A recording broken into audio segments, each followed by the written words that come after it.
Sa mundo ng showbiz kung saan bawat kilos ng mga artista ay may kasamang kamera, komento at paghuhusga, iilan lamang ang relasyon na nagtatagal ng hindi natitinag ng ingay ng publiko.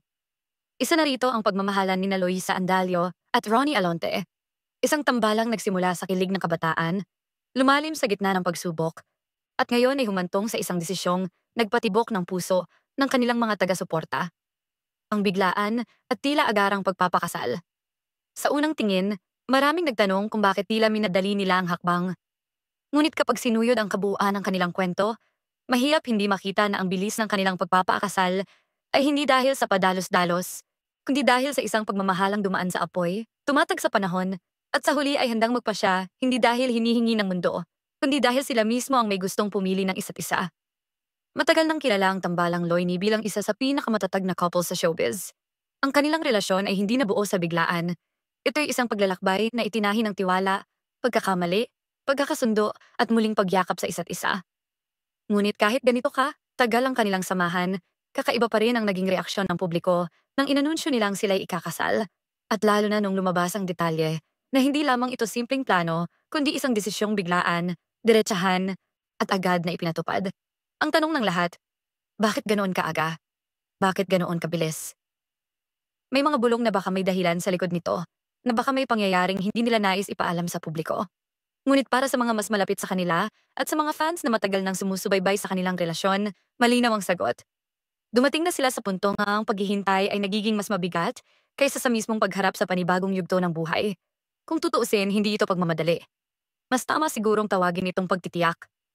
Isang uri ng pagpili na hindi nag-ugat sa pressure, kundi sa katotohanang dumating na ang panahon na hindi na nila kayang ipagpaliban pa ang buhay, na matagal na nilang pinag-uusapan, pinapangarap, at pinaghahandaan sa tahimik na bahagi ng kanilang relasyon. Sa loob ng maraming taon, naipakita ni Loisa at Ronnie sa publiko na kahit sila ay bahagi ng isang mundong puno ng spotlight, nananatili pa rin silang totoo sa isa't isa. Ngunit kung ang totoo lang ang pag-uusapan, mas marami ang hindi nila ipinapakita. Ang mga gabing magkausap sila tungkol sa kinabukasan, ang mga sandaling muntik nang bumitaw, ngunit pinili pa rin ang pagkapit. At ang mga simpleng plano tungkol sa pamilya, tahanan, at kung paano nila gustong harapin ang mundong puno ng ingay. Sa likod ng kamera, may dalawang taong piniling maging totoo sa kanilang pagmamahal. At doon mas mauunawaan kung bakit nila piniling magpakasal ng agad-agad. Isang gabi, habang nakaupo sila sa loob ng kotse matapos ang isang project na sabay nilang ginawa, nagkaroon sila ng pag-uusap na hindi tulad ng dati. Hindi ito tungkol sa career, hindi tungkol sa bashers, hindi tungkol sa mga pangarap nilang magkahiwalay. Sa halip, ito ay isang pag-uusap tungkol sa kung bakit sila naroon pa rin, sa kabila ng lahat. May mga pagkakataon kasi noon na halos sumuko na sila sa bigat ng mga pagsubok, lalo na noong dumating ang mga intriga at kaliwat-kanang paninira na pilit gumuguho sa tiwala nila sa isa't isa. Ngunit sa tuwing makakarating sila sa puntong iyon, may isang bagay na hindi nagbabago. Hindi nila kayang mawala ang bawat isa. Sa pag-uusap na yon, unang nabuo ang ideya. Hindi pa proposal, hindi pa wedding plan, hindi pa desisyon. Ngunit sa katahimikan ng gabing yon, may malinaw silang naramdaman na kung kaya na nilang harapin ang pinakamasasakit at pinakamabibigat na pagsubok, kaya rin nilang tahakin ang panghabang buhay na paglalakbay ng magkasama. Ngunit tulad ng karamihan, kinain sila ng pag-aalangan. Bata pa sila, marami pang mangyayari, marami pang pwedeng magbago. Kaya kahit alam nilang gusto nila, naghintay sila. Nagplano sila sa isip, pero hindi nila itinulak. Ngunit dumating ang punto na ang paghihintay ay lumampas sa pagiging paghahanda at unti-unti nang nagiging pag-iwas. Marami na silang napatunayan sa isa't isa. Kung tutuusin, wala na silang dapat kontrahin. Wala na silang dapat patunayan sa mga taong patuloy na nagdududa. Wala na silang dapat iwasan. Sa totoo lang, ang tanging dahilan kung bakit hindi sila agad nagpakasal ay dahil natatakot sila sa kung ano ang maaring sabihin ng mundo. Isang takot na malalim, ngunit sa huli ay hindi singhalaga ng katotohanan gusto nilang magsimulang magbuo ng sarili nilang tahanan. Minsan, ang pagmamadali ay hindi pagmamadali kung ito'y bunga ng mahabang proseso ng pag-unawa at pagharap sa sarili. Ganoon ang nangyari sa kanila. Dumating ang araw na nagising sila at natanong kung ano pa ba ang hinihintay nila. Career? May career sila. Stability? Matagal na nila yung pinaghirapan. Tiwala? Dumaan na sa apoy. Pagmamahal? Hindi lamang pagmamahal, kundi isang uri ng pagmamahal na hindi na nagtataom sa likod ng baka at baka sakali. Kaya nung dumating ang araw na yon, hindi na sila nagdalawang isip. Ang bilis ng desisyon ay hindi dahil sa kawalan ng seguridad, kundi dahil sa wakas ay nawala na ang lahat ng dahilan para hindi ituloy. Ngunit may isa pang mas malalim na dahilan, isang bagay na hindi alam ng karamihan. Ang takot na baka isang araw, sa gitna ng karera nilang lumalaki at lumalayo sa isa't isa, ay mawala ang pagkakataong buuin ang buhay na gusto nilang simulan.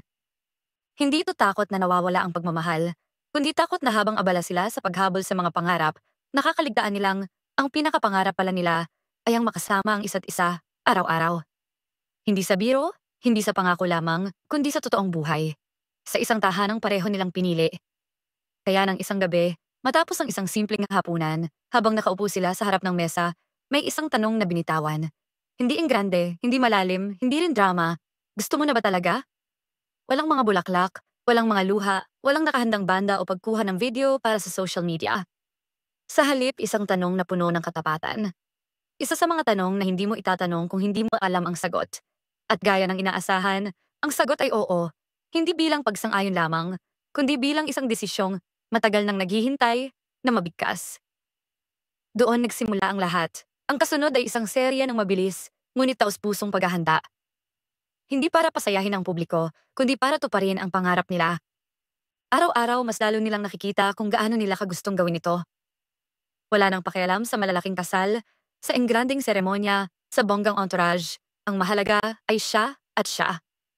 Isang pangakong hindi na kinakailangan pang ipakita ng engrande, dahil ang totoong engrande ay nangyayari sa tahimik na bahagi ng buhay, sa araw-araw na pagpili, sa araw-araw na pag-uwi sa isa't isa. Habang mas lumalapit ang araw ng kasal, mas natatanto nila kung bakit kinakailangan itong gawin agad. Hindi dahil may dahilan na dapat itago. Hindi dahil may nagmamadali sa kanila. Hindi dahil may pangyayaring hindi nila maipaliwanag. Sa halip, dahil ito ang unang pagkakataon sa mahabang panahon na wala silang takot, wala silang pag-aalinlangan, at wala silang pakialam sa kung ano ang sasabihin ng iba. Kung ikaw ay dumaan na sa ganoong klase ng pag-ibig, yung tipong sa tagal at bigat ng pinagdaanan ninyo, magugulat ka na lang na ang pinakamadaling desisyon sa mundo ay ang piliin ang taong hindi mo kayang mawala. Madali mong maiintindihan. At nang dumating ang araw ng kanilang kasal, tahimik man sa ilan, simple sa marami, ngunit puno ng pag-ibig para sa kanila. Hindi nila ito ginawa para mag-trending. Hindi nila ito ginawa para gumawa ng headline. Ginawa nila ito dahil ito ang araw na matagal na nilang pinag-uusapan. Hindi sa palabas, hindi sa pelikula, kundi sa totoong buhay. Kung susuriin, ang bilis ng kanilang pagpapakasal ay hindi tungkol sa oras. Ang bilis ay tungkol sa panahong ipinagpaliban nila at sa panahong hindi na nila gustong sayangin. Kapag dumating ka sa punto ng buhay mo na sigurado ka na sa taong kaharap mo, wala nang saysay ang paghihintay pa ng matagal. Hindi ito pagmamadali. Ito'y pagkapanatag. Isang uri ng kapanatagang hindi mo masusukat sa dami ng taon, kundi sa lalim ng karanasan. At marahil kung may pinakamalalim na dahilan kung bakit nila piniling maging mabilis ang kanilang pag-iisang dibdib, ito ay dahil alam nilang ang buhay ay hindi laging nagbibigay ng tamang oras, tamang timing, o tamang pagkakataon. May mga bagay na kailangan mong sunggaban bago pa ito mawala. Hindi dahil mawawala ang pagmamahal, kundi dahil ang pagkakataong iyon, ang mismong sandali kung kailan pareho silang handa, ay isang sandaling hindi dapat palampasin. Sa huli, ang agarang pagpapakasal ni Loisa at Ronnie ay hindi kwento ng pagmamadali. Ito ay kwento ng dalawang taong matagal nang naghihintayan na umabot sa puntong wala nang ibang dapat gawin kundi ang yakapin ang kinabukasan ng sabay. Isang kwento ng tapang, hindi ng takot. Isang kwento ng pagpili, hindi ng pag-iwas. At higit sa lahat, isang kwento ng pag-ibig na sinubok ng paulit-ulit hanggang sa ang tanging natira na lamang ay ang katotohanang handa na sila sa panghabang buhay na paglalakbay. Kung minsan, ang mga pinakamagandang desisyon sa buhay ay hindi nakabase sa tagal ng relasyon, sa dami ng paghahanda, o sa ikagaganda ng larawan, kundi sa dalisay na katiyakang dumating ka na sa sandaling hindi mo na kailangang sabihin pa ang dahilan kung bakit siya ang gusto mong makasama habang buhay. At yon ang dahilan kung bakit nila pinili ang isa't isa. Iyon ang dahilan kung bakit mabilis ang naging desisyon. At yun ang dahilan kung bakit ang kanilang pag-iisang dibdib, gaano man kaaga sa paningin ng iba, ay eksaktong tama para sa kanila.